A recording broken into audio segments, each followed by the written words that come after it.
A série de pregações é tempo de reconstruir. Só que muitos de nós precisamos de reconstrução em várias áreas de nossa vida. Área emocional, área espiritual, área física. E nós vamos falar um pouco sobre o Deus da cura e a cura de Deus. Vou contar uma breve história. No segundo fim de semana do Godstock, segundo fim de semana de novembro, eu fui pregar em uma igreja em Recife, parceira nossa. Eu prego mais fora do que aqui, porque eu sou o pastor responsável por treinar o pessoal de igrejas parceiras fora. E quando eu entrei no carro, sentei para ligar o carro, meu ouvido tapou, o ouvido direito tapou. E aquela sensação de pressurização quando você entra num avião, que o ouvido tapa. E eu fiquei abrindo a boca, né, umas técnicas que você faz para despressurizar o ouvido, e não deu em nada. Fui pregar, cheguei lá com febre, preguei, voltei. No outro dia eu fui no médico, um otorrino muito bom. E aí, quando ele fez todos os exames, ele disse, olha, você está com surdez súbita. Aí eu, como é isso, surdez súbita? E ele explicou que não é uma coisa que não tem causa, não tem como você saber ao certo como é. E comecei a fazer uma série de tratamentos, fui em outros otorrinos especialistas nisso, em pessoas com mestrado em surdez súbita, e o diagnóstico foi o mesmo. E foi muito corticoide tomando nesse tratamento, vários medicamentos. Isso foi em novembro.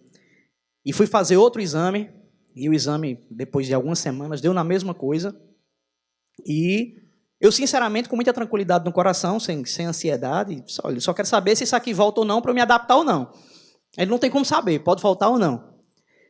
E nessa de tomar muito corticoide, provavelmente essa foi a causa, não sei, mas eu comecei uma manhã eu vim para uma reunião aqui na faculdade, e eu comecei a notar a minha vista turva. Então, isso foi piorando, e eu comecei a ver que estava muito ruim.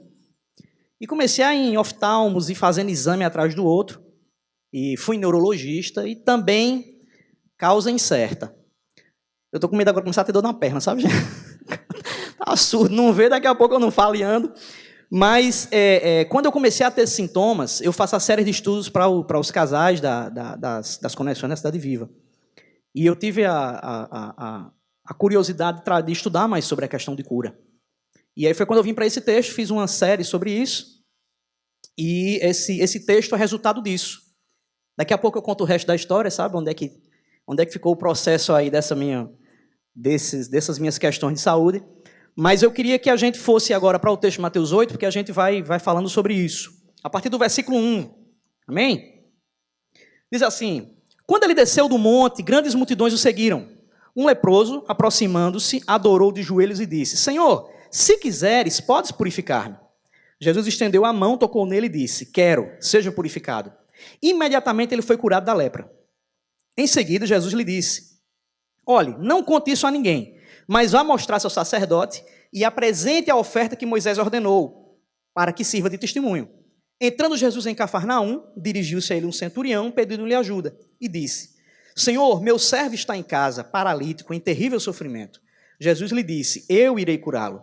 Respondeu o centurião, Senhor, não mereço receber-te debaixo do meu teto, mas dize apenas uma palavra e o meu servo será curado.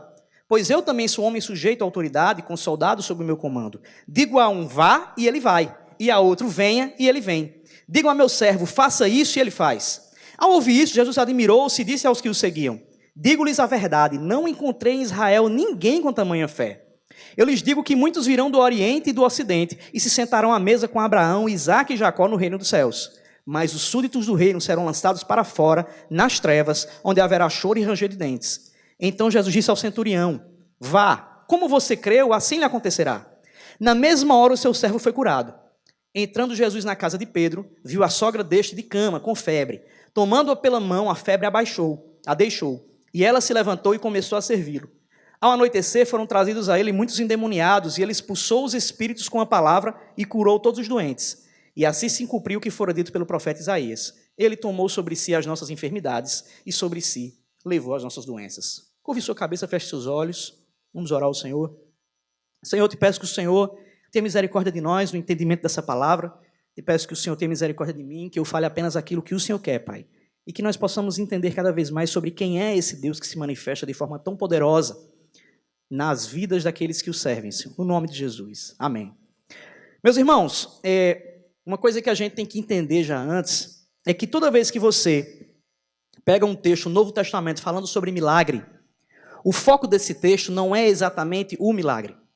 Todas as vezes em que Jesus ele faz uma cura, em que ele faz algo grandioso, o foco não está naquilo que ele fez, mas é de explicar, de trazer à tona uma característica do próprio Cristo.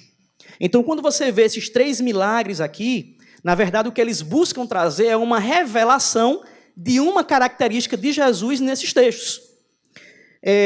Quando você estuda o Novo Testamento, nós sabemos que o Novo Testamento e o Antigo, eles não foram escritos na divisão que nós conhecemos hoje, de capítulo, de versículo. Na verdade, isso foi uma forma de facilitar para nós o entendimento de como a gente deve ler. Mas essas cartas que nós lemos, elas são cartas de fato. Então, elas foram escritas em um texto corrido. E para que a gente entenda o que é que esse texto quer dizer, a gente tem que entender o contexto em que ele está inserido. E como é que a gente sabe o que é que de Jesus quer ser revelado nesses 3 milagres?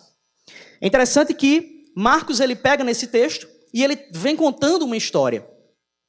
O que a gente entende na hermenêutica, o que você entende que esse texto quer revelar sobre Jesus é a autoridade dele. Tá, mas como é que eu sei disso? Esse texto aqui está dentro de um contexto. O que é que tinha acontecido antes disso aqui? Alguém lembra? Sermão do Monte. É o que, gente? O Sermão do Monte, exatamente, gente. Que bênção. Em Mateus capítulo 5, 3 capítulos antes, Jesus sobe ao monte e começa a falar sobre o quê?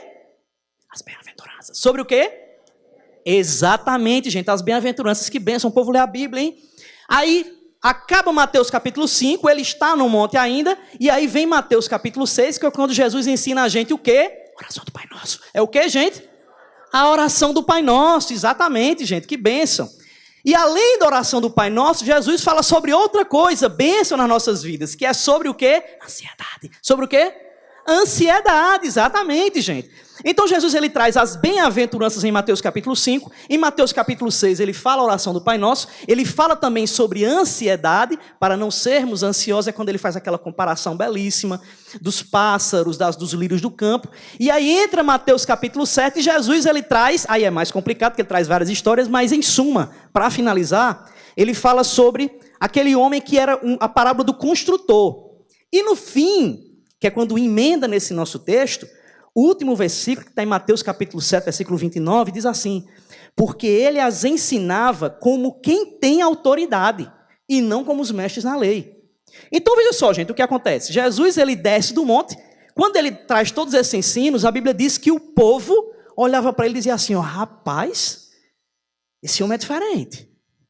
Esse homem ele ensina uma coisa diferente dos outros que nós temos escutado. Esse homem não fala como os fariseus. Esse homem não fala como os mestres da lei. Esse homem tem autoridade no que ele fala. Ele não é simplesmente alguém que traz palavras bonitas. Ele tem alguma coisa a mais. E aí, quando ele termina esse versículo, abre Mateus capítulo 8, com Mateus explicando uma prova da autoridade de Jesus. Ou seja, quando a gente vê Jesus trazendo ensinos, em Mateus capítulo 7, no último versículo diz que ele tinha autoridade, e agora Mateus diz, vejam agora uma pequena amostra da autoridade dele, e traz 3 milagres. Então o que é que a gente já começa a entender nesse texto, gente? Essas 3 pessoas que nós lemos aí, o leproso, o centurião e a sogra de Pedro, elas entenderam a autoridade de Jesus. E a pergunta que eu quero fazer essa manhã é, você reconhece a autoridade de Jesus? Misericórdia, gente, que silêncio. Você reconhece a autoridade de Jesus? Glória a Deus, Deus seja louvado. Meus irmãos, hoje em dia, se você ligar a TV, o que você mais vai ver é a igreja aí procurando os milagres de Jesus. Se você hoje em dia, no Brasil, aproximadamente 80% do Brasil se diz cristão. E nos discursos que nós temos visto, o que mais lota a igreja é culto de milagre. Se a gente fizer uma série aqui, venha receber seu milagre, isso aqui não cabe gente aqui dentro. Porque o que mais tem hoje são igrejas buscando a cura de Deus, mas não necessariamente o Deus da cura. E que diferença há entre eu falar no começo? Buscando o Deus da cura e a cura de Deus. É diferente, gente. Você pode viver uma vida de buscar as coisas que saem das mãos de Deus, mas de não buscar quem é o Deus que tem essas mãos que nos abençoam. As igrejas hoje estão entupidas de gente buscando cura, mas não necessariamente o Deus que promove isso. E é interessante, gente, que nós muitas vezes vemos Deus como um gênio da lâmpada. E você vai lá, esfrega a lâmpadazinha e faz um pedido, e nós achamos que Deus é mais ou menos assim. E a gente joga isso também para as Escrituras Sagradas. Você pega a Bíblia e deixa eu ver o que é que Deus quer falar comigo, e abre, como se fosse um oráculo, uma coisa assim. E há muito mais poder nisso do que nós pensamos. E no decorrer do texto, a gente vai entendendo um pouco mais que é isso. Mas eu queria já que a gente entendesse que a intenção dessa mensagem de agora pela manhã não é a gente buscar a cura de Deus especificamente. No fim, nós vamos fazer uma oração aqui por cura. Amém? E se você crê, de repente, Deus pode fazer. Como também pode não fazer, como a gente vai ver aqui no texto. Mas o que eu quero que a gente tenha em mente essa manhã é que nós não viemos aqui buscar nesse texto a cura de Deus, mas entender um pouco mais quem é esse Deus que promove cura. E aí eu já queria que a gente entendesse o primeiro ponto dessa pregação. Tem uma banda que eu gosto muito chamada Catedral. Quem é que conhece Catedral? Só os velhos, meu amigo, tudo igual a mim. Os mais novinhos falam, Catedral, o que é isso? Catedral é uma banda muito legal, eu gosto muito dela, e eles têm uma música chamada Você, que o refrão dela é: quanto mais a gente chega perto de Deus, a gente se conhece mais. Só vocês. Quanto mais a gente chega perto de Deus, a gente se resolve, se conhece mais. E de fato, gente, quando a gente vai conhecendo quem Deus é, nós entendemos a soberania dele e a nossa pequenez. Quanto mais nós entendemos quem Deus é, nós entendemos o que é a santidade dele e o que é o nosso pecado. E aí nós nos abrimos mais para que ele faça as transformações, para que ele faça as reconstruções que quer fazer na minha e na sua vida. E essa manhã é tempo de reconstruir, amém? E aí, meus irmãos, eu queria perguntar de novo. Quem aqui reconhece a autoridade de Jesus? Amém. Olha, esse texto aqui, ele vai demonstrar quais as características daqueles que reconhecem a autoridade de Jesus. E aí eu já queria que a gente visse aí a primeira, que é o seguinte. Está no versículo 1 e 2. Eu disse para você não fechar a Bíblia. Deixa ela aberta, que vai ficar sempre faltando, certo? Olha, se eu reconheço a autoridade de Jesus, eu sou submisso à vontade dele e não à minha. Versículos 1 e 2 diz assim: quando ele desceu do monte, grandes multidões o seguiram. Um leproso, aproximando-se, adorou de joelhos e disse: Senhor, se quiseres, podes purificar-me. Gente, quando a gente passa por sofrimento, quando a gente passa por tribulação, a gente geralmente pede a Deus para que aquilo seja respondido, para que o nosso pedido, Deus responda de acordo com a nossa vontade, com o nosso desejo. E aí, como a gente está sofrendo por alguma coisa, nós focamos naquele fato que está trazendo sofrimento, naquele fato que está trazendo angústia, e a gente acha que a resposta de Deus tem que ser aquela que nós queremos. E aí, quando a cura não vem, quando o milagre não vem, a gente se frustra. Porque a gente pensa, mas espera aí, Deus, não é isso que eu estou precisando? O senhor não sabe que é isso aqui que eu preciso? Aí a pergunta é, se Deus respondesse a você todas as orações que você já fez, se ele respondesse da forma que você queria, onde é que você estava hoje? Como é que estaria a sua situação hoje? Porque a minha estava trágica. Você pode até dizer assim, a minha estava melhor na sua cabeça. Entenda uma coisa, meu irmão e minha irmã, você é limitado. O seu consciente, ele tem uma barreirazinha, que é a sua humanidade. Deus é soberano. Ele não é o Deus apenas que conhece o passado. Ele é o que nós chamamos de presciente. Ele tem a ciência, ele tem um conhecimento prévio. Ele sempre vai saber o que é bom para nós. Por isso que as Escrituras dizem que a vontade dele é boa, agradável e é perfeita, porque é ele quem sabe o melhor para nós. E nós, às vezes, focamos em uma cura, focamos em um tipo de milagre, que não é o que Deus quer fazer, porque ele é quem é soberano, ele é quem sabe o que é melhor. A questão é, daqueles que estão diante dele, para os seus filhos, aqueles que reconhecem a autoridade dele, para esses, ele sempre vai fazer o melhor para as nossas vidas. Só que nós somos limitados e geralmente não conhecemos isso. Nessa minha enfermidade, nesse meu problema, alguns irmãos muito valiosos, muito amorosos, algumas vezes chegaram para mim e me abraçaram e diziam assim: olhe, eu decreto a cura sobre a tua vida. Muitos irmãos disseram isso. Chegavam a abraçar e diziam: olhe, tome posse agora que você vai ficar curado. E eu abraçava o irmão: meu irmão, Deus te abençoe e tal. E com todo o amor do mundo, eu louvo a Deus pela vida desses irmãos, só que eu não posso me furtar em dizer que isso é um equívoco teológico. Meus irmãos, eu não posso decretar que Deus faça coisas, porque o soberano é Ele. Eu posso clamar para Ele fazer coisas. Deus quer que a gente clame a Ele. Deus quer que a gente diga: Senhor, traz cura, derrama cura, Senhor, faz um milagre na vida desse irmão. Ah, meu filho está alcoolizado, meu filho trabalha muito tempo com dependência química, e muitas mães que sofrem, muitos pais sofrem com o filho dependente químico. Oh, Senhor, traz a cura, faz com que ele te encontre e tal. E Deus quer que a gente clame a Ele, Deus quer que a gente busque a Ele, que a gente peça. Ora, Jesus fala da viúva que suplicou ao juiz iníquo e ficou no pé, enchendo. Ele quer que a gente faça isso. Só que Ele pode ou não fazer, gente, porque Ele é que é soberano. E nós temos que ter maturidade para entender que a vontade dEle é que tem que ser feita. Então clame para que a vontade de Deus seja a que você quer. E se não for, continue glorificando a Ele. Porque Ele é quem é Deus, nós somos humanos, somos limitados, somos pecadores, somos doentes. Ele é o Deus da cura, não nós. Não é a nossa palavra que faz alguma coisa. Esse tipo de teologia, ela vem de um problema teológico chamado confissão positiva, que é: fale tudo o que for positivo, que esse decreto fará com que a terra conspire ao seu favor, porque Deus quer assim. E eles dizem que se Deus não opera um milagre, ou é porque você não teve fé, ou é porque você está em pecado. E muita gente se escraviza nisso.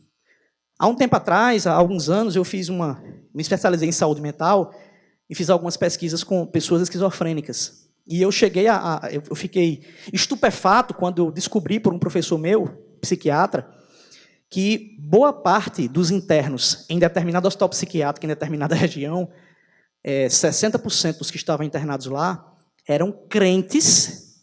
E aí ele foi pesquisar o porquê que eram crentes. Eram pessoas que decretaram coisas e Deus não respondeu. E elas entraram em parafuso. Como é que pode Deus não ter feito isso? É um equívoco teológico, gente. Se você segue essa linha de achar que o que você manda, Deus vai responder, você vai endoidecer ou vai abandonar a sua fé. Porque Ele quem manda e você obedece. Ele é soberano, Ele sabe sempre o que é melhor para nós. E eu creio, gente, em duas formas que Deus pode fazer milagres. Uma é usando a ciência.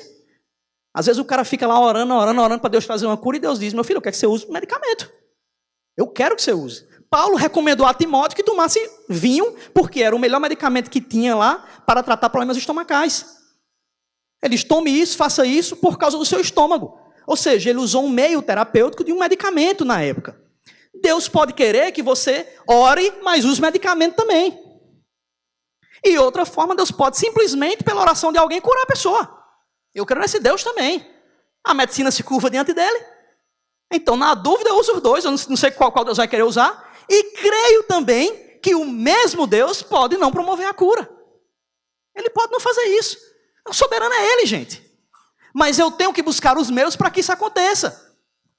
Agora, você já ouviu falar em pessoas cujo sofrimento, cuja tribulação, cuja doença levou elas a se aproximarem mais de Deus?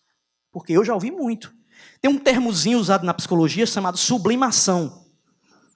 Que é o seguinte: é quando alguém pega uma coisa que lhe traz tormento, uma coisa que lhe causa sofrimento, ou algo ruim, e transforma aquilo em algo menos danoso ou em algo positivo. Deixa eu dar um exemplo. O cabo é muito irado, ele explode com tudo, quer sair batendo em todo mundo.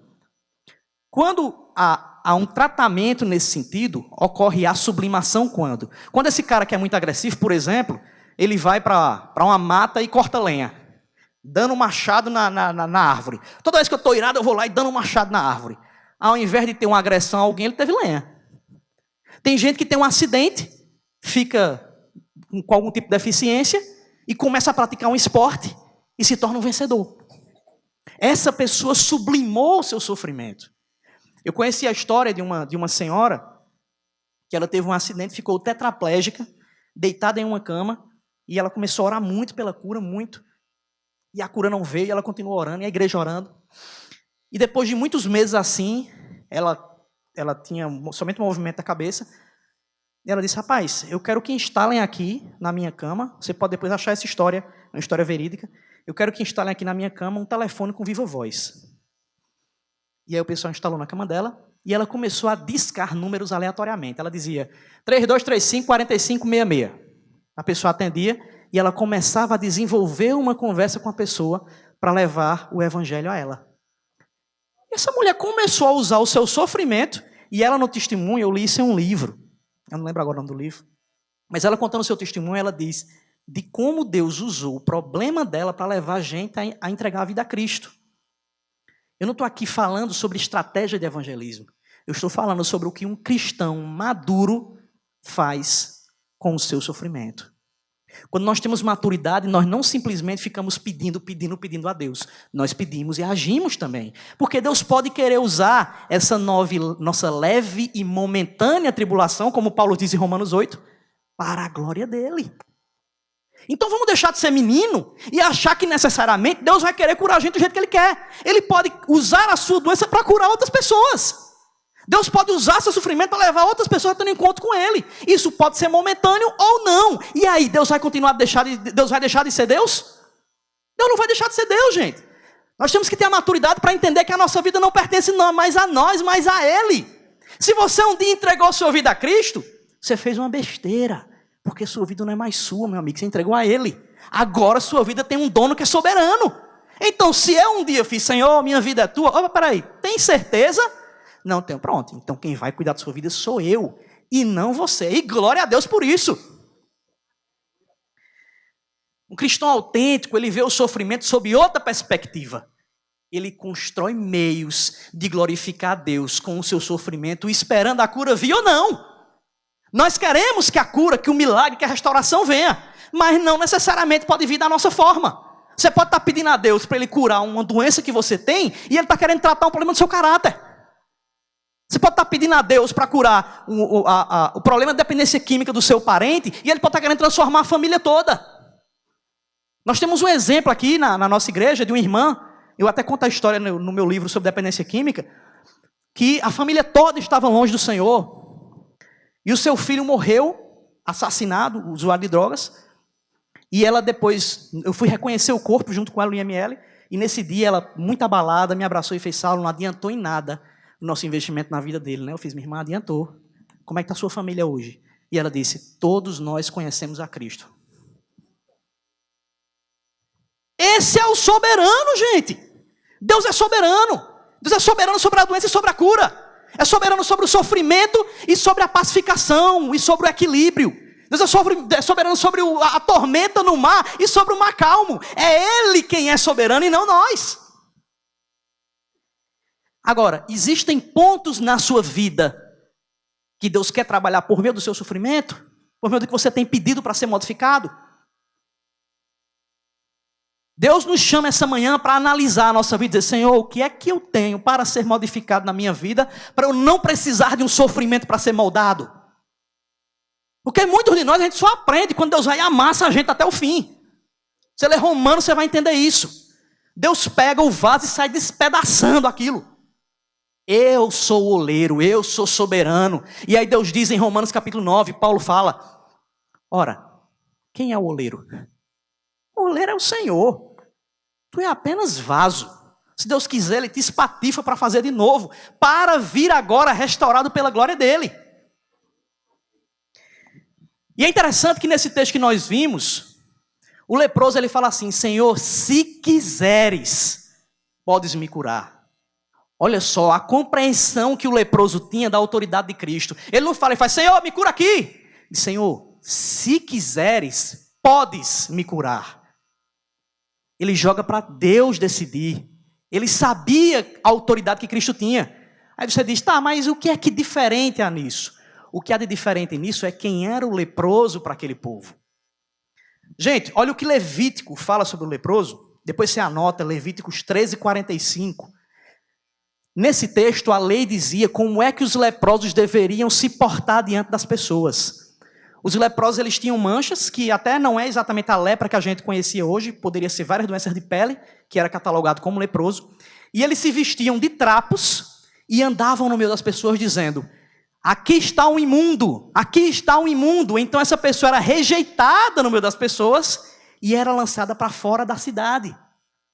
O leproso era a escória da sociedade, gente. E essa pessoa que tinha uma vida construída no sofrimento, mesmo tendo a vida construída no sofrimento, ele não chega para Jesus dizendo: Jesus, eu decreto a minha cura. Jesus, me cura aqui. Ele diz: Senhor, se quiseres, tu podes me curar. A autoridade é tua. E é interessante, gente, que a lepra, naquela época, era um símbolo do que é o nosso pecado.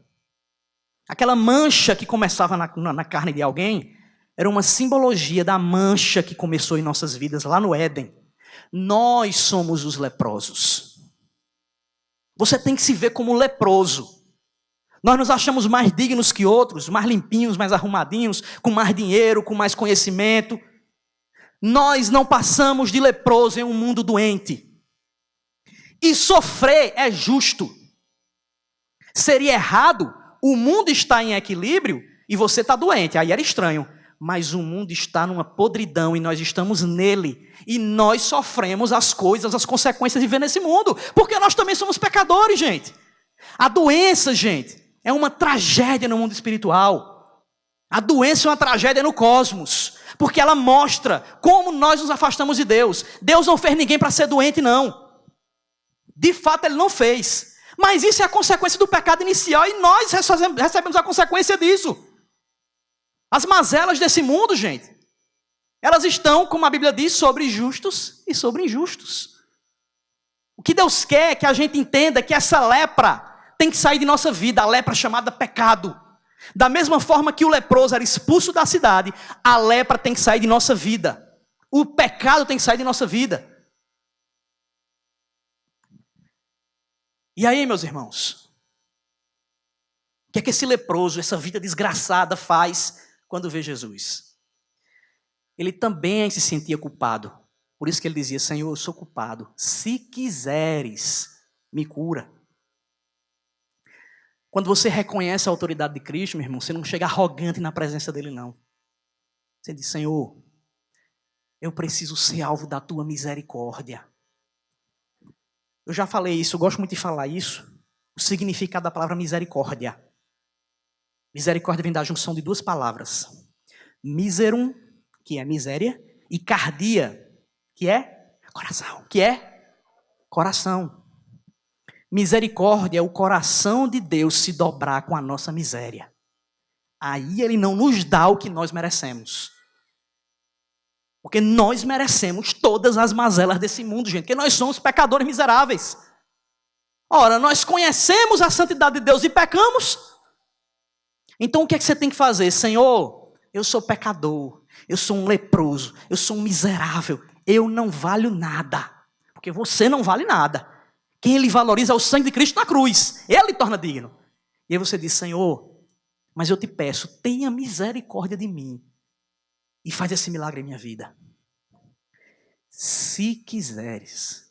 Porque se Deus não fizer, Ele continua sendo bom. Ele continua sendo Deus. Chega diante do Senhor de forma humilde, meu irmão. Se humilhe diante dele. Senhor, restaura essa área de minha vida. Transforma isso na minha vida. Faz esse milagre em mim. Me dá essa cura, Senhor.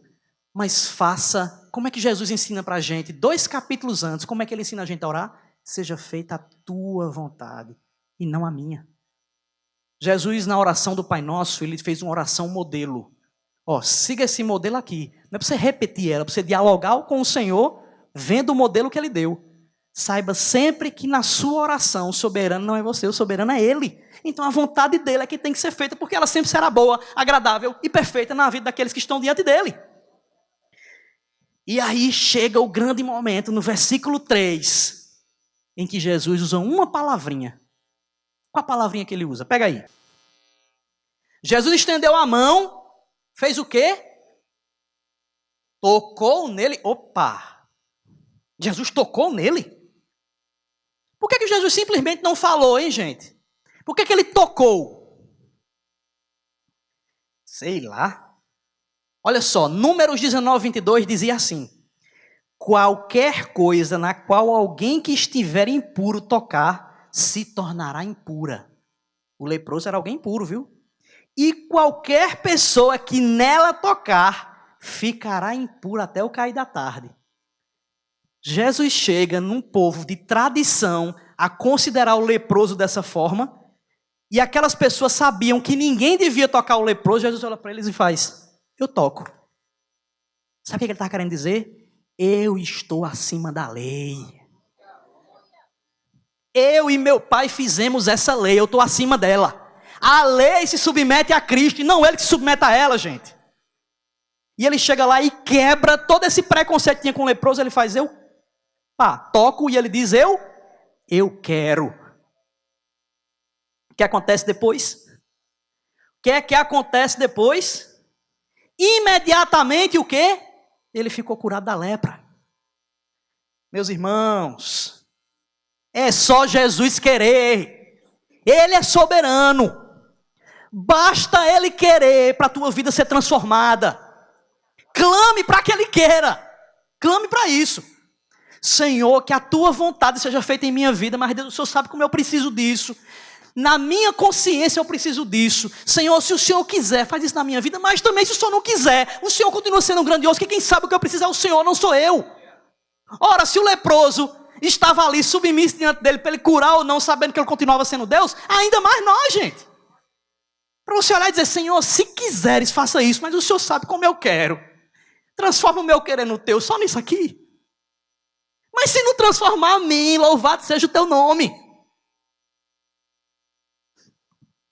Não ore pelo que você precisa somente. Ore pelo que você precisa, mas bota uma coisa a mais. Ore para que o querer de Deus seja feito em tua vida, meu irmão. Então a gente viu o primeiro ponto: se eu reconheço a autoridade de Jesus, eu sou submisso à vontade dele e não à minha. O segundo agora é: se eu reconheço a autoridade de Jesus, eu creio em seu poder. Versículos 5 e 6, falei para não fechar, deixa aberto. Diz assim, ó: entrando Jesus em Cafarnaum, dirigiu-se a ele um centurião pedindo-lhe ajuda. E disse: Senhor, meu servo está em casa, paralítico, em terrível sofrimento. Olha só, nesse milagre aqui, uma outra pessoa vem pedir por outro. Sabe o que isso aqui já começa a ensinar a gente? A sua oração tem poder para atuar na vida de outra pessoa. Então, se você veio aqui e você está começando a lembrar de alguém que precisa de transformação na vida, de um milagre, de uma cura, você vai orar por essa pessoa também. Porque Deus opera usando a sua vida. O caba podia nem saber que o centurião foi lá pedir a Jesus. Só que o centurião sabia quem Jesus era. Olha só, gente. Versículo 7 diz: Jesus disse: eu irei curá-lo. Respondeu-lhe o Senhor, o centurião. Jesus disse assim, ó: eu irei. E aqui no sentido do texto é: eu vou até lá curá-lo. Aí o centurião diz: espera aí, Jesus, não mereço receber debaixo de meu teto, mas dize apenas uma palavra e o meu servo será curado. Olha, gente, o conhecimento que esse homem tinha sobre a autoridade e o poder de Jesus. Só que ele fala uma coisa agora mais poderosa. Ele diz: pois eu também sou homem sujeito à autoridade, com soldados sob o meu comando. Digo a um: vá, e ele vai. E a outro: venha, e ele vem. Digo ao meu servo: faça isso, e ele faz. Gente, sabe quem era o centurião? O centurião era um comandante de uma centúria. O que era uma centúria? Eram 100 soldados. Acima do centurião estava o centurião-chefe, que tinha 6 centúrias sob o seu comando, ou seja, 600 soldados. E o comandante e o general do exército. Só que só o César, só o imperador poderia declarar a alguém centurião. Onde o centurião chegasse, as pessoas sabiam que a autoridade ali não era dele, era do próprio César, era do próprio imperador. Ou seja, o centurião, onde ele ia, era a figura do próprio imperador que ia. E quando o centurião fala isso aqui, gente, ele está querendo trazer esse entendimento. Olha só. Ele diz assim: Eu também sou homem sujeito à autoridade, com soldados sob o meu comando. Digo a um vá, e ele vai. E a outro venha, e ele vem. Diga a meu servo, faça isso, e ele faz. Por que o versículo 10 diz que Jesus se admirou com isso? Porque Jesus viu que o centurião entendeu que a autoridade de Deus estava sobre Jesus. Jesus não era simplesmente alguém que fazia cura. Ele era a própria manifestação de Deus entre os homens. Por isso que o texto diz que Jesus se admirou e diz assim, digo-lhes a verdade, versículo 10. Não encontrei em Israel ninguém com tamanha fé. Por isso, meu irmão, que você tem que entender que a autoridade que você ora hoje é a autoridade do próprio Deus. Se Cristo quiser, o cosmos todo vai operar para que o seu milagre ocorra. Se Cristo quiser, a natureza fará algo para que a sua reconstrução aconteça. Se Cristo quiser, a medicina vai se prostrar diante dele, e ainda que todos os prognósticos sejam que aquilo não vai dar certo, Deus vai fazer dar certo. Porque Ele é soberano, meu amigo. Mas é se Ele quiser. Tem sempre Ele, se Ele quiser, porque Ele é quem decreta, gente. A partir do 11 diz, eu lhes digo que muitos virão do Oriente e do Ocidente, e se sentarão à mesa com Abraão, Isaque e Jacó no reino dos céus. Mas os súditos do reino serão lançados para fora, nas trevas, onde haverá choro e ranger de dentes. Então Jesus disse ao centurião, vá, como você creu, assim lhe acontecerá. Na mesma hora o quê? Na mesma hora o quê? Seu servo foi curado. Gente, Jesus aqui nesse texto, ele está falando para aqueles homens que é mais fácil o centurião ter um encontro com Deus com aqueles religiosos que estavam ali. Porque o centurião, ele não estava indo até Jesus por causa da sua tradição religiosa. As pessoas diziam assim, eu sou de tal tribo. Tal tribo é a tribo do Senhor. Então eu também vou ter um encontro com Cristo. Vou ter um encontro com Deus. E Cristo diz, não é por ser filho de Isaque, Jacó e Esaú que você vai ter um encontro com Deus, não. Meu irmão, qual é o peso que a sua tradição religiosa tem sobre a sua noção de salvação? Que peso na sua vida tem a história religiosa da sua família? Você dizer, não, porque meu pai é pastor. Meu pai é pastor, então... Chegar no celular e falar, opa, identidade, ó. Tá vendo esse sobrenome aqui? Sabe quem é meu pai?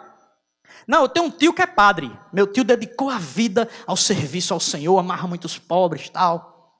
Olha, rapaz, eu tenho uma mãe que a bicha é minha adoração, viu? Amigo, olha, eu entro na presença de Deus, mas não tem nem para não entrar. Porque ela ora. Sabe o que faz com que você tenha de fato um encontro autêntico com Cristo? O seu reconhecimento da autoridade dele sobre a tua vida. E quando eu reconheço a autoridade de Cristo sobre a minha vida, eu tenho disposição para seguir os seus mandamentos. Eu tenho disposição para seguir as Escrituras. Até porque Deus não tem neto, né, gente? Deus tem neto? Deus não tem neto, gente. Deus tem filho. Então a sua filiação pouco interessa para Deus. Interessa o que você, enquanto servo dele, vai fazer na sua família. Aí ele vai cobrar de você. Agora, ter um encontro com Cristo baseado na crença de seus pais ou de seus filhos, não. Nem se iluda. Deus te chama para que você construa um relacionamento autêntico com Ele. Vamos finalizar agora. Eu queria já que a banda subisse. Olha os versículos 14 e 15, diz assim. Entrando Jesus na casa de Pedro, viu a sogra deste de cama com febre. Tomando-a pela mão, a febre a deixou. E ela se levantou e começou a servi-lo.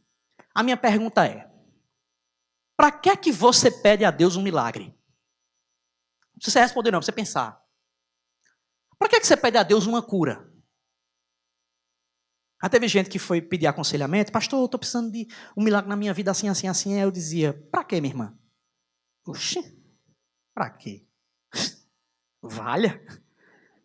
Por quê? Porque tá. Espera aí. No Ceará a gente faz muito tá. Oxi, tá. Quê? Nem precisa, né? Não, mas para quê? Oxi, espera aí, pastor. Pergunta difícil. Por quê? Meus irmãos, não tem lógica você pedir a Deus um milagre ou uma cura se isso não servir para que você sirva a Ele. Olha o que acontece. Quando Jesus curou a sogra de Pedro, versículo 15, a febre a deixou e ela se levantou e começou a servi-lo. Se eu reconheço a autoridade de Cristo, eu entendo que minha vida só tem sentido se for para servir a Jesus Cristo. A questão, meus irmãos, é que esse texto, ele mostra a autoridade de Cristo. O último versículo vai dizer que ele era um cumprimento das profecias. Só que eu preciso entender que o milagre dele na minha vida tem que me dar a compreensão de que ele é Senhor sobre mim. Quem aqui tem Jesus como seu Senhor? Você sabe o que significa a palavra Senhor? A palavra Senhor vem do grego Kyrios, que significa dono do escravo. Ou seja, muita gente tem Jesus como seu Salvador. Ah não, Jesus ele me salvou, amém. Mas na prática não quer ter ele como seu Senhor. Porque se Jesus é o seu Senhor, ele é teu dono. Ou seja, você não tem mais vontade própria. Olha a besteira que tu fez. Opa, onde é que volta atrás, hein? Tem como eu voltar nisso aí? O que a Bíblia diz em Colossenses capítulo 3 é que quando você entrega a vida a Cristo, você morreu. E aí Colossenses 3 diz que a sua vida agora está escondida atrás de Cristo. Quem vai aparecer é Ele, meu amigo. Quem vai ser exaltado é Ele. A sua vida agora tem que ter Ele como prioridade e não mais você. Então você tem um emprego hoje. Quem aqui tem um emprego? Quem aqui tem um emprego? Misericórdia, quando a gente desempregado. Quem aqui tem um emprego? Misericórdia, chega a tremer na base agora. Vai dar R$10 de dízimo oferta hoje. Misericórdia. Se você tem um emprego, Deus te colocou em um lugar para levar pessoas a conhecerem a Cristo. E de quebra, você ainda vai levar um salário. Olha que bênção. Quem aqui está na universidade? Então Deus te colocou em um curso para que você planeje uma estratégia de levar ele para os seus colegas e ainda vai ganhar um diploma no fim. Olha que bênção. Nós temos que entender que se nós moramos em um lugar, a nossa prioridade ali é levar a nossa vizinhança a conhecer a Cristo e de quebra ainda tem um lugar para morar. A sua prioridade é Cristo, meu irmão. Sua vida é dele agora e ele vai cobrar. A minha vida é dele, a gente tem que acordar toda manhã dizendo, Senhor, que tipo de estratégia eu tenho que usar para que as pessoas vejam a tua face da minha face? Que tipo de estratégia eu vou usar para que as pessoas vejam a tua vida na minha vida? Porque eu morri. Aquela pessoa que outrora não conhecia a Cristo, morreu. A sua vida agora é dele. Então os seus desejos são para ele. As suas orações são para que ele seja glorificado. E se Deus quiser te trazer a cura vai voltar para ele como forma de glorificar ele. E se ele quiser te deixar doente, essa doença tem que ser levada para glorificar o Senhor.